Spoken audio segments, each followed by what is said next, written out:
उत्तराखंड प्रदेश के 30 मदरसों में पढ़ रहे 700 से अधिक गैर मुस्लिम छात्रों की बात सामने आने पर राजनीति तेज हो गई है। जहां कांग्रेस ने सरकार की शिक्षा व्यवस्था को आड़े हाथों लेते हुए सरकार की कार्यप्रणाली पर सवाल खड़ा कर दिया है। उत्तराखंड के 30 मदरसों में 750 के लगभग बच्चे हिंदू हैं जो अध्ययनरत हैं। ये खुलासा हुआ है, चौंकाने वाला खुलासा है कि जो भाजपा प्रदेश में 7 साल से काबिज है और जो भाजपा हिंदुत्व की बड़ी बड़ी बातें करती है, उसके राज में आखिर अभिभावक गरीब बच्चों के क्यों मजबूर हो रहे हैं मदरसों का रुख करने के लिए?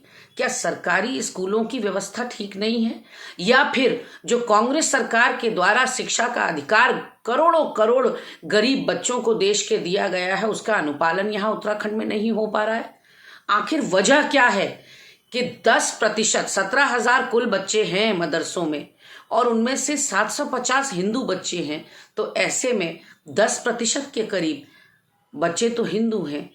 आखिर क्या मजबूरी थी उनके अभिभावकों की कि उनको मदरसों का रुख करना पड़ा? और मदरसों में पढ़ाई या तो मदरसा बोर्ड के अनुसार होती है या वक्फ बोर्ड के, और ये दोनों ही सरकार के अधीन हैं। ऐसे में ये सीधे सीधे आईना है सरकारी व्यवस्था, उसकी शिक्षा प्रणाली पर।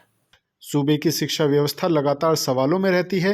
वहीं अब मदरसों में गैर मुस्लिम छात्रों की अच्छी खासी संख्या ने विपक्ष को बैठे बिठाए मौका देने का काम किया है, जिसके बाद तत्काल सरकार की तरफ से मदरसों में जांच के आदेश जारी करने की बात सूत्र कर रहे हैं।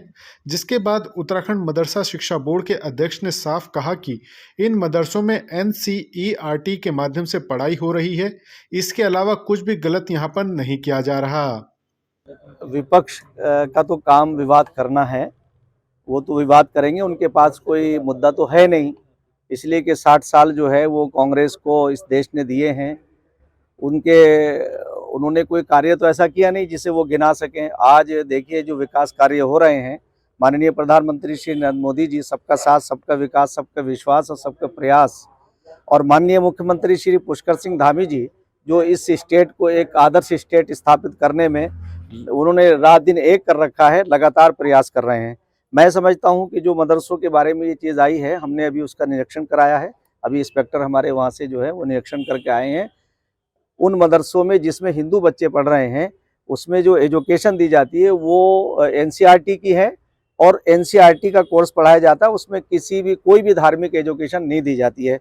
हिंदू बच्चे जो हमारे पढ़ रहे हैं वो हमारे ही बच्चे हैं, उसमें उन्हें ना उर्दू पढ़ाई जाती है ना अरबी पढ़ाई जाती है, बल्कि उन्हें एक अच्छी एजुकेशन देने का प्रयास हम सारे मदरसों में ही कर रहे हैं, ताकि हम मदरसों को राष्ट्रवाद से जोड़ सकें और राष्ट्रवादी विचारधारा उनके अंदर हम संचालित कर सकें। ये हमारा पहला कर्तव्य है और हम इस पर काम कर रहे हैं। मैं समझता हूँ कि मदरसे बड़ी तेज़ी के साथ मुख्य धारा से जुड़ रहे हैं, उनके अंदर जो अनियमितताएं थी वो ठीक कर रहे हैं, और भी हमने संचालकों से कहा है कि जहाँ भी कहीं कोई अनियमितता पाई जाती है हम उससे कोई समझौता नहीं करेंगे। माननीय मुख्यमंत्री जी हमारे इस मामले में बहुत सख्त है, वो चाहे लैंड जिहाद का मामला हो, चाहे लव जिहाद का मामला हो, चाहे भूमाफियाओं का हो, बिल्कुल जैसे हम सबका साथ, सबका विकास, सबके विश्वास पर वो कार्य कर रहे हैं, वैसे ही कार्रवाई भी उनके खिलाफ सख्त से सख्त की जाएगी।